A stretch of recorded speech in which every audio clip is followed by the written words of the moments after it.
अस्सलामु अलैकुम नाजरीन। टैक्सियां शहर में दाखिल हुई तो गाड़ियों के हजूम के बहस एजेंट ने एक तरफ दरख्तों में टैक्सी रुकवाई और उतरकर फुटपाथ पर पैदल ही चल पड़ा। मैंने भी टैक्सी छोड़ दिया और उसके पीछे पीछे चलने लगा। ज़रा देर बाद वो एक कॉफ़ी हाउस में दाखिल हो गया। मैंने भी उसकी तकलीद की। वो मुझे अपनी मेज़ पर ले गया और वेटर को 2 कॉफ़ी का ऑर्डर दिया। उसने अपनी जेब से ब्राउन रंग का एक कार्ड मेरे सामने रख दिया और धीमी आवाज़ में बोला, इस पर तुम्हारे फ्लैट का नंबर और गार्डन हाउस का एड्रेस लिखा है। दूसरी जेब से उसने एक छोटा सा लिफाफा निकाल कर मेरी तरफ सिरकाया। इसमें तुम्हारे फ्लैट की चाबियां हैं। मैंने दोनों चीज़ें अपनी जेब में रख ली। कॉफ़ी आ गई थी। वो कॉफ़ी बनाने लगा। तुम उस फ्लैट में राजकुमार नंदा एजेंट मूर्ति प्लास्टिक इंडस्ट्री इंडिया लिमिटेड की हैसियत से रहोगे। टैक्सी वाले को यह कार्ड दिखा देना, वो तुम्हें उस गार्डन हाउस बिल्डिंग तक पहुंचा देगा। मैं आधी रात के बाद तुम्हें मिलने आऊँगा। कॉफ़ी के 2 घूंट लेने के बाद तुम यहाँ से निकल जाओ। मैं यहाँ भी थोड़ी देर बैठूँगा। मैंने कॉफ़ी के 2 घूंट भरे और कॉफ़ी हाउस से बाहर निकल आया। चौक में एक टैक्सी मिल गई। ड्राइवर को लिखा हुआ पता दिखाया। उसने इशारे से मुझे बैठने को कहा और थोड़ी ही देर में टैक्सी पेरिस के शहर जगमगाते बाजारों में रवा दवा थी। गार्डन हाउस नेम शिकस्ता सी जगह साबित हुई। तंग रास्ता ऊपर जाता था। लिफ्ट नहीं थी। ऊपर एक कॉरिडोर था। बाएं तरफ मेरे नंबर वाला कमरा था जिसमें ताला लगा था। मैंने नंबर को एक बार फिर गौर से पढ़ा और ताला खोलकर अंदर दाखिल हो गया। आमने सामने सोफा पड़ा था। आतिशदान ठंडा था। एक तरफ किचन था, पीछे बेडरूम था। लोहे के एक पलंग पर बिस्तर लगा हुआ था। कंबल और पतला लिहाफ तय किए हुए थे। कमरे में ठंड थी। क्लोजेट में स्लीपिंग सूट, गर्म स्लीपिंग गाउन और चप्पल का एक जोड़ा मौजूद था। सेटिंग रूम के कोने की तबाही पर टेलीफोन पड़ा था।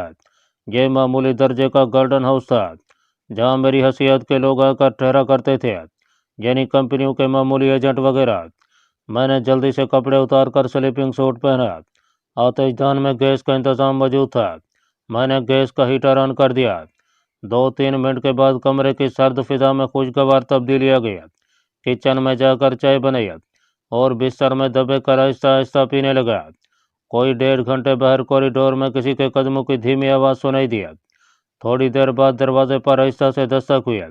मैंने उठकर दरवाज़ा खोल दिया। अपना ही एजेंट था। वो अपना रेन कोट उतरता हुआ अंदर आया तो मैंने दरवाजे की चटखनी लगा दिया। आम आराम कुर्सियों पर आमने सामने बैठ गया। उसके हाथ में एक ब्रीफ केस था जो उसने अपने कदमों के पास सीधा फर्श पर रख दिया। ननका वाले अपने एजेंट ने हमें दरियाई सीन के पुल के नीचे सुरंग में इसराइली खुफिया तंजीम के बारे में मुख्तसर तौर पर बता दिया है। उसने ज़रा तवक्कुफ के बाद बात शुरू किया। मैं तुम्हें यह बताने आया हूँ कि खुफिया इसराइली तंजीम हमारे एक दुश्मन हमसाया मुल्क के साथ मिलकर पाकिस्तान में तखरीबकारी, तोड़ फोड़ और दहशत गर्दी के खतरनाक तरीन मनसूबे की तैयारियां कर रही है। पेरिस के जनूब में एक जंगल में उस तंजीम के दहशत गर्दों को पाकिस्तान में तखरीबकारी, पुल को उड़ाने, बिजली घरों को तबाह करने और मुमताज़ सियासी शख्सियतों को नुकसान पहुंचाने की ट्रेनिंग दी जाती है। इस तंजीम में भारत के दहशतगर्द शामिल हैं जिन्हें तंजीम का एक 50 साल यहूदी कर्नल डेविड ट्रेनिंग देता है। ये लोग 1 महीने से यहाँ ट्रेनिंग ले रहे हैं। फ्रांस की हुकूमत इन लोगों के अज़म से बेखबर है। कर्नल डेविड ने यह ज़हर कर रखा है कि वो एक हेल्थ क्लब चलाता है जहाँ नौजवानों को वर्जिश वगैरह करवाई जाती है। फ्रांस एक आज़ाद मुल्क है। 1-2 अखबारों में हमारी तरफ उस तंजीम के नापाक अज़म के बारे में खतूत भी शाये करवाए गए थे, लेकिन पुलिस के पास चूंकि इस तंजीम को पाकिस्तान दुश्मन साबित करने के लिए कोई सबूत नहीं है, इसलिए वो उस पर हाथ नहीं डाल सकती। मैंने पूछा, दरिया की सुरंग के अड्डे पर पुलिस ने छापा नहीं मारा? एजेंट ने कहा, कर्नल डेविड को भारतीय हुकूमत की मुकम्मल इमदाद और ताउन हासिल है, इसलिए उसके पास बेपनाह वसाइल हैं। पहली बात तो यह है कि सुरंग वाले अड्डे में कोई सबूत नहीं मिल सकता। दूसरे, कर्नल डेविड मुतल्लिका अफराद को भारी रिश्वत भी देता है। हमारे दुश्मन हमसाया मुल्क की हुकूमत ने उसे करोड़ों रुपए का फंड दे रखा है।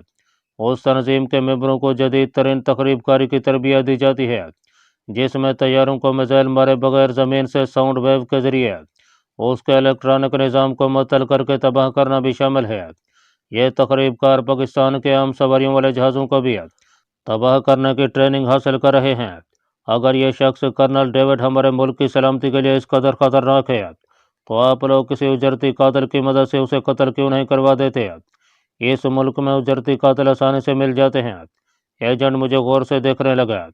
मैं ये कहने में हक में जानेब हूँ कि हमें अभी तक इस मिशन की संगीनियत और उसकी धमाका खेज नज़ाकत के बारे में ब्रीफ नहीं किया गया। मामला अगर सिर्फ एक आदमी के कत्ल करने से ख़त्म हो सकता है तो हम इस तंजीम के सरबरा यहूदी कर्नल को 1000 बार कत्ल कर चुके होते हैं। कर्नल डेविड के पीछे तजर्बाकार, महर और तरबियत याफ्ता कमांडोज की पूरी कतार मौजूद है। कर्नल डेविड के कत्ल के बाद फौरन उसकी जगह दूसरा यहूदी आ जाएगा जो शायद इससे ज़्यादा खतरनाक साबित हो। भारत और इसराइल पाकिस्तान के वजूद को ख़त्म करना चाहते हैं। वो पाकिस्तान से खैफ हैं। यही इन दोनों के गठजोड़ की सबसे बड़ी वजह है। इस इस्लाम दुश्मन भारतीय इसराइली तंजीम के तरबियत याफ्ता तकरीबकारों का एक दस्ता हिंदुस्तान की सरहद पार करके पाकिस्तान पहुंच चुका है और वहां अपनी तकरीबी कार्रवाइयों में मसरूफ़ है।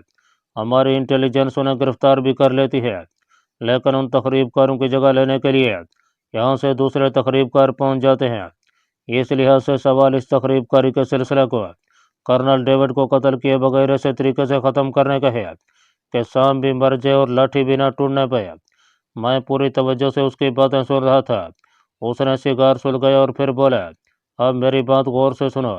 तुम्हें खास तौर पर इसलिए तलब किया गया है कि यह काम सिवाय तुम्हारे दूसरा कोई नहीं कर सकता। इसकी दो वजूहत हैं। पहली ये कि तुम अब तक रजाकाराना तौर पर काम करते रहे हो। तुम्हें पाकिस्तान से सच्ची मोहब्बत है और तुम उसकी खातिर अपनी जान ही कुर्बान नहीं कर सकते, बल्कि दुश्मन के नापाक इरादों को नाकाम भी बना सकते हो। दूसरी वजह यह है कि तुम एक दिलेर और तजर्बाकार शख्स ही नहीं, तामिल ज़बान बोलने पर भी अबूर रखते हो। लेकिन यहाँ तामिल ज़बान की ज़रूरत कहाँ पड़ेगी? उसने सिगार की राख आहिस्ता से झाड़ा और धीमी मगर पुरतमाद आवाज़ में बोला, इसलिए कि कर्नल डेविड का एक वफादार साथी तमिलनाडु का रहने वाला है। बेडरूम में खामोशी छा गई। मुझे उलझन सी होने लगी कि तमिलनाडु के हिंदू साथी का जिक्र किसी ज़मन में आ गया है। बहुत जल्द ये मुअम्मा भी हल हो गया। हमें इस तंजीम के खुफिया कोड की ज़रूरत है। हम सर तोड़ कोशिश कर चुके हैं मगर उनका कोड मालूम करने में कामयाब नहीं हो सके। एजेंट ने मुझे बताया कोड की क्या ज़रूरत है। हम इस पाकिस्तान और इस्लाम दुश्मन इसराइली भारतीय तंजीम को ख़त्म नहीं करना चाहते। ये सुनकर तुम्हें ज़रूर हैरानी होगी। मुझे वाकई हैरानी हुई थी। अगर ये लोग उस तंजीम को ख़त्म नहीं करना चाहते तो फिर मुझे यहाँ किस लिए बुलाया गया है? मैंने कोई सवाल न किया। उसने अपनी बात का सिलसिला आगे बढ़ाते हुए कहा, क्योंकि हम उस तंजीम को ख़त्म नहीं कर सकते। अगर हम उन सब लोगों को कत्ल भी कर देते हैं तो जैसा मैं पहले कह चुका हूँ कि उनकी जगह दूसरे लोग आ जाएंगे और मुमकिन है वो अपना अड्डा यहाँ से उठाकर इसराइल ले जाएं, जहाँ दाखिल होने के लिए हमें बहुत सी मुश्किलात पेश आ सकती हैं। तो फिर हम क्या चाहते हैं? हम उस तंजीम को हमेशा के लिए बेअसर कर देना चाहते हैं। हम ये चाहते हैं कि ये लोग तकरीबकारों की तरबियत करते रहें, उन्हें तकरीबकारी की ट्रेनिंग देते रहें, उन्हें यहाँ से हवाई जहाज़ों में बिठाकर हिंदुस्तान में पाकिस्तानी सरहद के पास उतारते भी रहें और पाकिस्तान में तकरीबकारी की एक भी वारदात न होने पाए। अगर हो भी तो महज नाम रखने और दुश्मन की आंखों में धूल झोंकने के लिए वो तकरीबी कार्रवाई हम खुद करें। उस कार्रवाई से हमारा हकीकत में कोई नुकसान न हुआ, लेकिन दुश्मन यही समझे कि उसने हमारे बारूद के ज़ख़ीरे या किसी रेलगाड़ी को बम से उड़ा दिया है। यह तफसील हमें बाद में खुद मालूम हो जाएगी। बहरहाल इस वक्त हमें इस तंजीम के खुफिया कोड की ज़रूरत है जो तुम अपनी कोशिश से हासिल करने में कामयाब हो सकते हो। इसके लिए तुम्हें यहूदी कर्नल डेविड के वफादार साथी और तजर्बाकार मिलिट्री इंटेलिजेंस के तकरीबकार न्याम पुलिस से ताल्लुकात इस्तवार करने होंगे। वो तमिलनाडु का रिटायर्ड इंटेलिजेंस कैप्टन है और तुम भी अपने आप को तमिलनाडु का बाशिंदा ज़ाहिर करोगे। अब बताओ तुम क्या कहते हो? मैं क्या कह सकता था? मामले की तह तक पहुंचने की कोशिश कर रहा था, लेकिन जब वाज़ेह हो कि एक मिशन मेरे सामने आ गया है कि मुझे इस खुफिया तंजीम का कोड मालूम करना है और इसके लिए तमिलनाडु के एक रिटायर्ड कैप्टन न्याम पुलिस से दोस्ती इस्तवार करनी होगी, तो मैं मुतमिन हो गया। मैंने मज़ीद तफसीलात पूछने की ज़रूरत महसूस न किया और अपने एजेंट से पूछा कि कैप्टन न्याम पुली कहाँ रहता है। वो मैंने खैज़ अंदाज में मुस्कराया और कहने लगा, तुमसे ज़्यादा और कौन जानता होगा कि ऐसे लोग किसी एक जगह पर नहीं रहा करते। न्याम पुली भी किसी एक जगह नहीं रहता। हफ्ते में 2 दिन वो मोंतमार्तरे वाले पुराने फ्लैट में रहता है, एक दिन जंगल वाली तरबियत गाह में होता है और बाकी दिन दरियाई सीन वाली सुरंग के स्टोर रूम में होता है, जिसे उन्होंने अपने हेल्थ क्लब का स्टोर रूम ही ज़ाहिर किया हुआ है। वो किसी से मिलता जुलता भी नहीं, ज़्यादातर वो यहूदी कर्नल के साथ ही होता है। ये दोनों शख्स तकरीबकारों के एक दस्ते को तरबियत देते हैं, जो 6 आदमियों पर मुश्तमिल होता है। उसमें जलंधर और उत्तर प्रदेश के माहिर तकरीबकार आदमी होते हैं, जो उर्दू पंजाबी बड़ी रवानी से बोल लेते हैं, और उन्हें लाहौरी पंजाबी और पिंडी की पटवारी पर पूरा अबूर हासिल होता है। मद्रासी नियाम पुली और कर्नल डेविड यहीं पेरिस में ही रहते हैं, और अपने तैयार करदा तरबियत याफ्ता हिंदू तकरीबकारों को बदरिया तैयारा जम्मू रवाना करते हैं, जहाँ से उन तकरीबकारों को एक छोटे फौजी तैयारे में बिठाकर मकबूजा कश्मीर और पाकिस्तान की सरहदी पहाड़ियों में पैराशूटों के जरिए उतार दिया जाता है। ये तकरीबकार पाकिस्तान में दाखिल होकर अपने तकरीबी कार्रवाइयों के सिलसिले में मुख्तलिफ शहरों में फैल जाते हैं। मैंने मज़ीद सवाल करने की ज़रूरत महसूस न किया, बल्कि अपनी तवज्जो यहूदी कर्नल के दस्ते रास नियाम पुली की तरफ मरकूज कर दिया। यही वो शख्स था जो फ़िलहाल मेरा टारगेट था। एजेंट उठ खड़ा हुआ। अब तुम आराम करो, कल का सारा दिन भी तुम आराम करोगे। तुम्हें अपने फ्लैट से बाहर जाने की ज़रूरत नहीं। मैं कल रात 12 बजे आऊँगा। मैं तुम्हें इस गुफ्तगू पर जो हमारे दरमियान हुई है गौर व फिक्र करने के लिए काफ़ी वक्त दे रहा हूँ। वो चला गया और मैं बिस्तर पर लेट गया। थोड़ी ही देर बाद मुझ पर गुनूदगी तारी होना शुरू हो गया। मैं सो गया और दूसरे दिन 11 बजे तक सोया रहा। फ्रिज में खाने पीने को सब कुछ था। 1 बजे थोड़ी सी फुलियाँ बनाकर खाई और आराम करने के लिए लेट गया। अभी कुछ ही देर हुई थी कि दरवाजे की घंटी बजी। मैं चौंक उठा। ये कौन हो सकता है? जाहिर है अपना एजेंट नहीं था। मुमकिन है कोई गलती से धरा गया हो। पहले तो मैंने सोचा कि दरवाज़ा ना खोलूं, लेकिन जब बार बार घंटी बजने लगी तो दूसरे फ्लैट वालों की निगाहों में न आने के ख्याल से उठकर दरवाजे तक गया और दरवाजे का सुराख खोल कर देखा। बाहर कॉरिडोर में सुर्ख बालों सी आंखों वाली एक खूबसूरत दोशीज़ा खड़ी बेचैनी से इधर उधर देख रही थी। मैंने दरवाज़ा खोलकर अंग्रेजी में पूछा कि वो किसकी तलाश में है। हसीन दोशीज़ा ने भी अंग्रेजी में कहा, मिस्टर गुडवार्ड फ्रैंक, क्या वो यहाँ नहीं रहता? मैंने नफ़ी में सर हिलाया तो वो मुस्कराकर मजरत करने लगी। उसके दांत मोतियों की तरह सफ़ेद और चमकीले थे, आंखें सियाह थीं। हिस्पानिया और फ्रांस का इम्तजाज उसके सिरापा में साफ नुमाया था। मैंने जल्दी से दरवाज़ा बंद कर दिया और वापस बिस्तर पर आकर रिसाला पढ़ने लगा। फिर मुझे नींद आ गई। 6 बजे आँख खुली। मैंने कॉफ़ी वगैरह पिया और वहाँ मौजूद मुख्तलिफ रिसालों की वरगर्दानी करने लगा। रात 12 बजे दरवाजे की घंटी बजी। मैंने दरवाजे के सुराख में से देखा, अपना एजेंट ही था। वो सीधा मेरे बेडरूम में चला गया। मैंने दरवाजे को लॉक किया और उसे कॉफ़ी के मुतालिक पूछा। मैं पी कर आ रहा हूँ, तुम मेरे पास आ जाओ, एक ज़रूरी बात करनी है। मैं उसके सामने बैठ गया। मैं आज फिर तुम्हारी खुफिया फाइल का मुताला कर रहा था, तो मैंने ये बात ख़ास तौर पर नोट की कि तुम तामिल सलूक रवानी से बोल लेते हो। क्या यह दुरुस्त है? मैंने उसे जवाब दिया कि ना सिर्फ यह दुरुस्त है, बल्कि मैं हिंदू फ़लसफ़े, सांख्य और विधानत पर बेतुकान गुफ्तगू कर सकता हूँ। उसकी आंखें चमकने लगीं। जब मैं अपनी बात ख़त्म कर चुका तो उसने बड़े पुरजोश अंदाज में मेरा हाथ अपने हाथ में लेकर दबाया और बोला, मैं तुम्हें खुशखबरी देता हूँ कि तुम माउंट एवरेस्ट की आधी चोटी तक पहुँच गए हो। मैं कुछ न समझ सका। मेरे चेहरे पर तजस्सुस के असरात देखकर वो बोला, यह बात तय है कि हिंदू अगर कम्युनिस्ट और शदीद मदहपरस्त भी हो जाए तो भी वो हिंदू ही रहता है। अवागोन गीत और अपनी प्राचीन देवमाला से कभी रूगर्दानी नहीं करता। उस देवमाला और अकीदे के जरासीम उसके खून में हल हो चुके हैं। यहूदी कर्नल के 10 से रास नियाम पुली तक तुमने निस्फ रास्ता तय कर लिया है। नियाम पुली एक अय्यार और इंतहाई चौकस आदमी है। किसी भी आम तरीके से तुम्हें उस तक पहुँचते पहुँचते काफ़ी वक्त दरकार होगा, और इसके बाद उसे खुफिया कोड मालूम करने का दुश्वार तरीन मरला शुरू होगा। मुझे यकीन है कि अगर तुम उसके देवमाली हिंदवाना जज्बात को एक्सप्लॉइट करो तो तुम बहुत जल्द उसका एतमाद हासिल कर सकते हो। इसके लिए मुझे उसके करीब पहुंचने की ज़रूरत होगी। मैंने जवाब दिया, हिंदू देवमाला विदों के श्लोक और ज्ञान ध्यान की बातें उसे खुद ब खुद तुम्हारे पास ले आएंगी। तो क्या मुझे स्वामी और ऋषि मुनि बनकर उसके पास जाना होगा?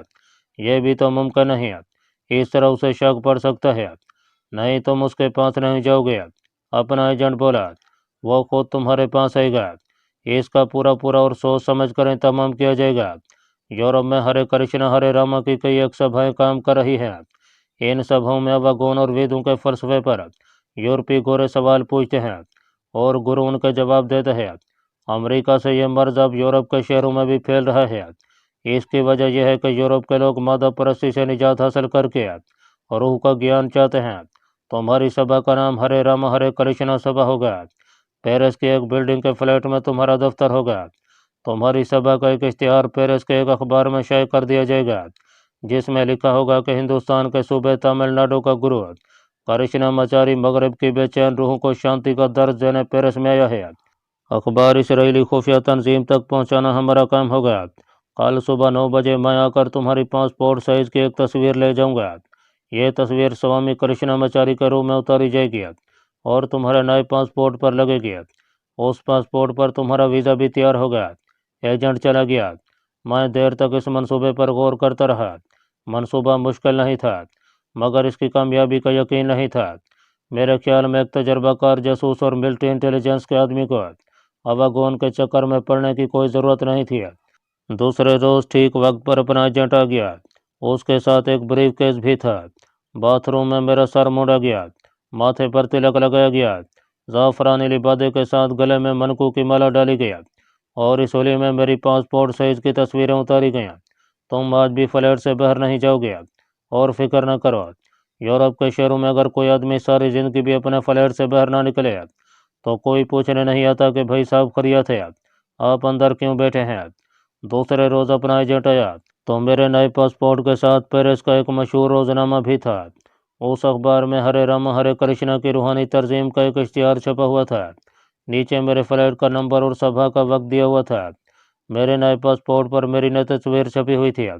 मेरा नाम गुरु कृष्णामाचारी लिखा था। पता मद्रास का था और ज़ाहिर है जेली था। उसी रात मुझे पेरिस की एक खूबसूरत बिल्डिंग के नए फ्लैट में पहुंचा दिया गया।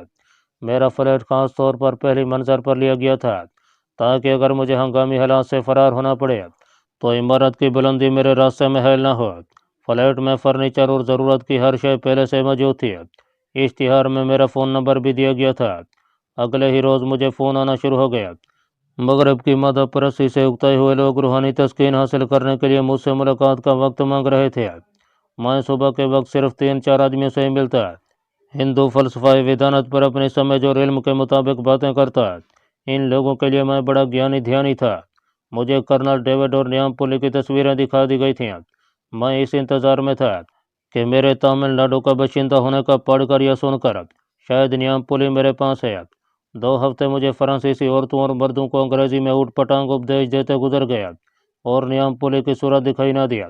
इस दौरान एजेंट मेरे पास बिल्कुल ना आया, सिर्फ दूसरी तीसरी रात के वक्त फ़ोन करके मुझसे हालात दरियाफ्त कर लेता। जब दूसरा हफ्ता भी गुजर गया तो मैंने एजेंट को फ़ोन पर कहा कि हमें कोई दूसरा तरीका अपनाना चाहिए। एजेंट एक लम्हे के लिए चुप रहा, फिर उसकी आवाज़ आई, तुम अपना काम करते रहो, वो ज़रूर आएगा। 2 दिन के बाद पेरिस के अखबार में मेरी जानब से एक इश्तिहार छपा जिसका मतन यह था, पेरिस में मुकीम तमिल बशिंदे होशियार, श्री भगवान कृष्ण ने रात मुझे ख्वाब में पेरिस शहर में रहने वाले तमिलनाडु को एक तमिल की शक्ल दिखाकर कहा है कि उस तमिल को 1 हफ्ते के बाद एक बहुत बड़ा हादसा पेश आने वाला है जिसमें वो मर जाएगा, लेकिन मैं उसे बचाना चाहता हूँ क्योंकि ये तमिल आदमी भारत माता की खिदमत कर रहा है। उससे मिलकर मेरा खास असलूक उसे याद करा दो। मेरे असलूक की मदद से वो बच जाएगा। मैं पेरिस में मुकीम तमाम तमिल भाइयों से अपील करता हूँ कि इश्तिहार पढ़ते ही अपने एक पासपोर्ट साइज़ की तस्वीर और फ़ोन नंबर लिखकर फ़ौरन मुझे भेज दें ताकि मैं अपने तमिल भाई की शक्ल पहचान कर उसे श्री कृष्ण भगवान का असलूक बता दूँ और वो मौत के मुँह से बच जाए। यह इश्तिहार एजेंट ने छपाया था और इसके छपते ही पेरिस में मुकीम तमिल बाशिंदों की तस्वीरें और फ़ोन आना शुरू हो गया। मैं हर रोज़ गौर से डाक देखता। इन तस्वीरों में अभी तक न्यामपुली की तस्वीर नहीं आई थी। 4 दिन गुजर गए तो शाम को फ़ोन की घंटी बजी। मैं समझ गया कि जिस शख्स की खातिर यह सारा ड्रामा रचाया गया है यह उसकी आवाज़ है।